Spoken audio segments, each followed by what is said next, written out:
Once nearly lost, tā moko is experiencing a remarkable revival.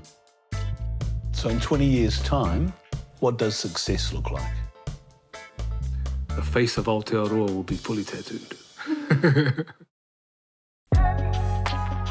In Whakatāne, a special mokopapa wānanga is underway.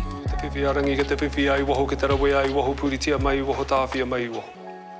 Held by Ngāti Awa tā moko artist, Dr. Turumakina Duley. I run a monthly wānanga for all of those who are going to lie on the pāriki for matakanohi. A close friend is about to receive his matakanohi, or full face tattoo. To me, that's probably the biggest aspect of the work, ensuring that they leave my whāriki uplifted. You know, a lot of healing happens on the whāriki.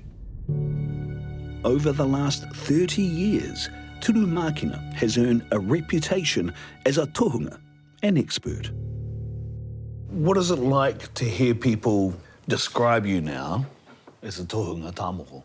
When I think of the word tohunga in terms of what our tupuna were, then I think I've got a long way to go. Long, long way to go. I had aspirations of being an astronaut. First movie I ever went to watch at the movies was Star Wars. Yeah. So I had aspirations of adventuring off into the universe. Yeah. Growing up on the Gold Coast, Turumakina Duley always had a vivid imagination, expressing it through art. I just loved drawing all the time, and I found myself doing it because I enjoyed it. And I'd be up, late at nights into the early hours of the morning drawing. His parents picked up on his talent. He was, 4 years old, and he drew Mickey Mouse and Tweety Bird was my favourite one. But I said to him, you traced that. So I said, do it again then, in front of me, so I know. And he did. I don't remember that, but I do remember drawing things like Pegasus or, minotaurs or mythological creatures. The detail in his drawings is, oh my gosh, he's got something here. Where does that come from? Not me. I don't know. It could be from my side in some ways because way back in the day, I used to be quite arty as well. Dad was a custom airbrush artist, so he would paint things like Frank Frazetta images onto hot rods and stuff like that. So that was a big early inspiration for me as well. And he helped me a couple of times when I wasn't looking. Come out and find the little brush marks that he tried to make it enhance what I was doing. So, yeah. So we kind of knew then that his path was set. His path led back to his hometown of Whakatāne. I came back from my high school years. I left my parents in Australia and went to Whakatāne High. That's where I met Ching. Ching Tutu was one of the teachers there. Kāwa, yeah, Kāwa. And he introduced me to Māori art. I never thought that would be an area he would go into way back in the day because, we weren't really into the Māori culture back that time. We didn't spend time on the marae and all that sort of stuff. It was different for me because although my mum was Māori, she never brought me up to be Māori. But Turumakina became fully immersed, being drawn to tā moko. I just loved the images that I was seeing through the Goldie paintings and the Lindauer paintings. Getting drawn into these images of our tipuna. The mystery of it all was fascinating. Moko, what is that about? Why did they do that? And how the hell were they so bloody good at it? The perfection on those faces that I saw in the images were amazing. Back at the studio, Turumakina's mokopapa continues. I basically take them through an hour wānanga on what moko is, what it was pre-colonial, what happened through the colonial period, what it is today. The revival has been amongst us now for a good 40 years. And we're still just getting back to that part of the practice. We've developed our skills, developed our abilities. So we reversed that whole process of colonisation through the wānanga in about an hour or so. Then comes the design process. For the mataora, I'll get them to send an image of their face at a certain angle so that I can pre-design the mataora. They will provide the kōrero, I will provide the design. The nerves are suddenly hitting Turumakina's good friend, Pene. Te mohi anau, e tohunga ia. O ki mai au, konei ki te puku o te wheke, o te mea, ke konei te tuakana. Tēnā te take. Awai, kia kahe o han, e mikia. Kia ora. Turumakina begins by drawing on the design. The whāriki represents a ritual space where the tohunga and the recipient lie down on the whāriki. It has a manawa, so the recipient will be lying on the manawa.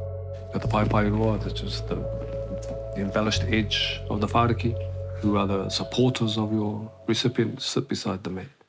So the mat is a symbol of that weaving together of people, of community.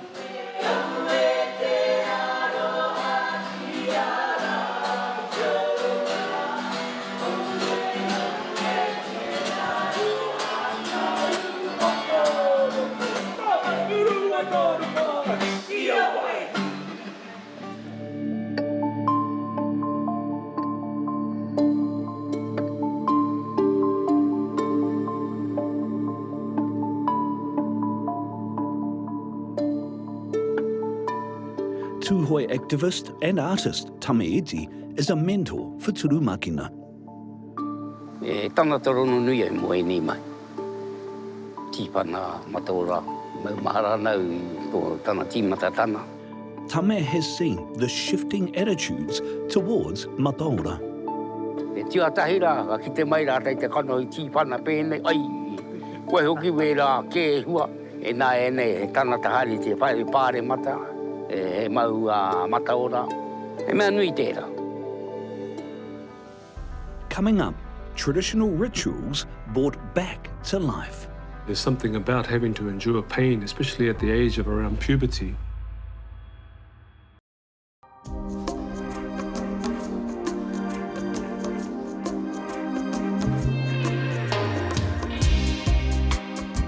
Dr. Turumakina Duley left Whakatāne almost 30 years ago.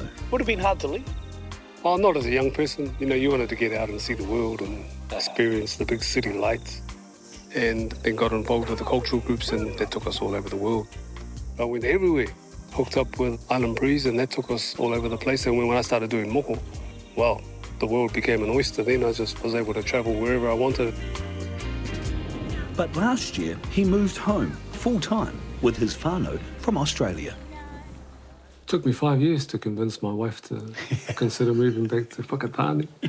And a lot of pati-pati to all the whānau to make sure that she was absolutely comfortable here.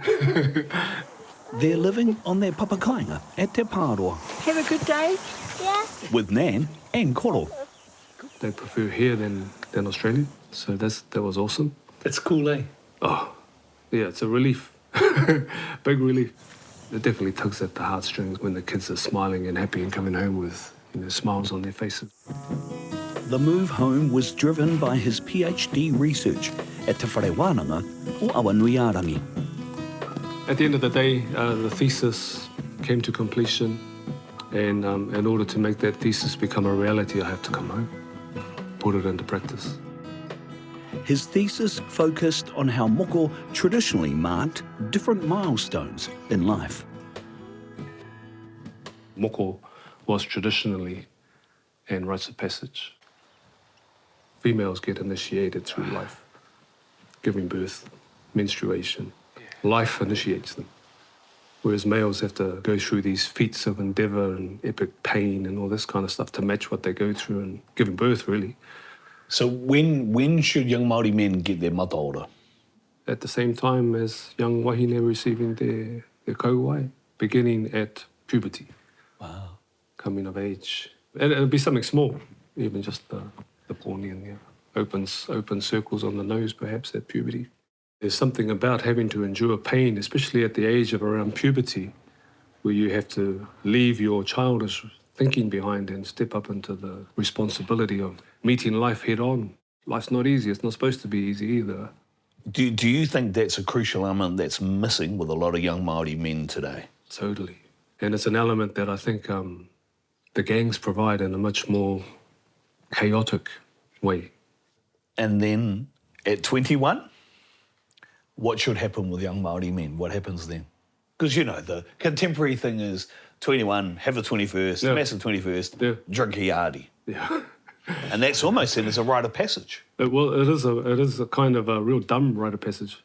But I think 21, you know, traditionally the mataora would have been well and truly established and started by then. So higher learning, university, Te Wānanga, those things can be marked as milestones in the achievement of mātauranga.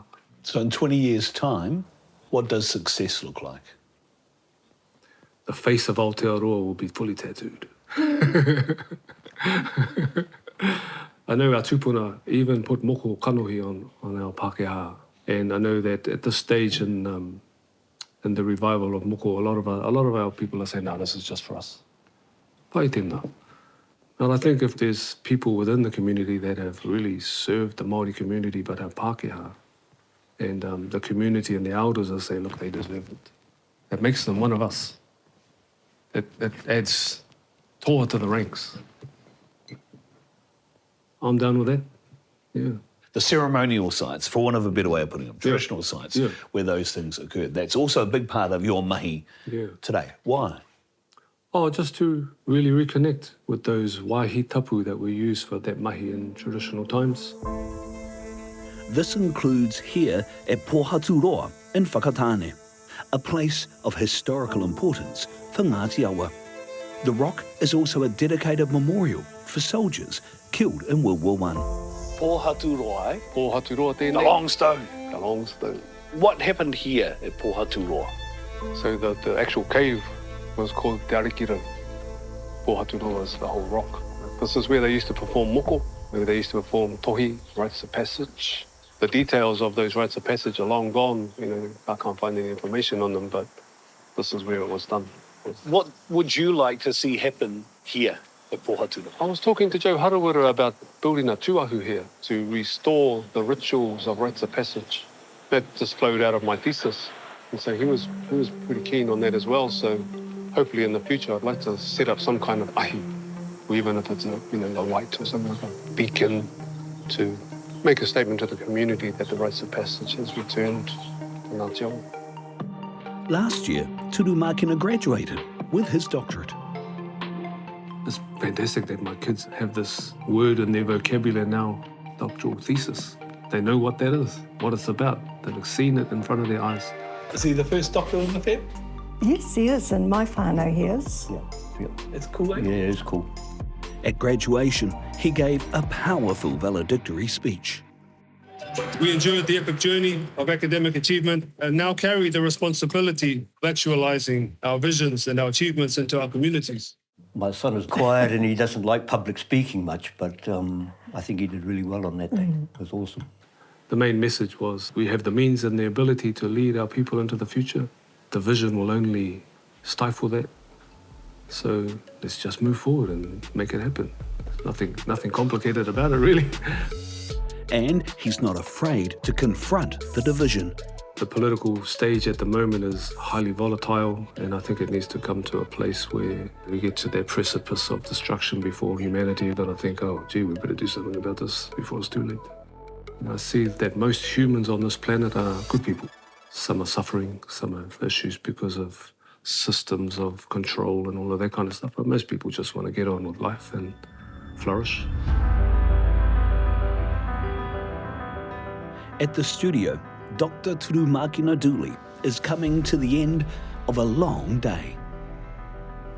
Te pupuri I nā taonga tuki o te nehe rā. Nari mo te ao e tū mai ne. Ako tātai te rā.